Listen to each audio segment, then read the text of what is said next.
All right, so something that's coming through right now is I did a video a few months ago on it was this personality test, and they asked a question of do you see things that aren't there? And really, I even asked the guy who was I'm like, how do I know you're not seeing it? I mean, seriously, as far as I know, I'm seeing the same shit you are, right? I mean, for real. And it kind of expounded further tonight into, we all hear about that elephant in the room, right? The elephant in the room, that hush hush thing, the elephant in the room. Well, what's funny is that, I'm the type I will call out, obviously, my videos. I will call out the elephant in the room. I'll be like, hey, why is that there? What's up with that?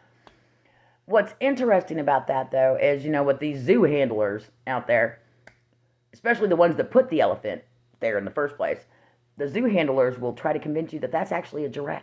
No, that's not an elephant. What the hell? I don't know what you're saying. That's a giraffe. What the hell? And then their flying monkeys, if you will back up the zoo handler and be like, yeah, I don't know what you're talking. That's a giraffe. That's not an elephant. That's a giraffe. And yet I'm over here. I'm like, no, dude, that's a gray beast, if you will, over there with a long trunk. It's not a long neck. It's a long trunk. And it's sitting over there tied up in the corner. Why is it there in the first place? But yet, since I'm the one that talks about the elephant in the room instead of a giraffe, I'm the one in the wrong. It makes no sense, okay? Make it make sense.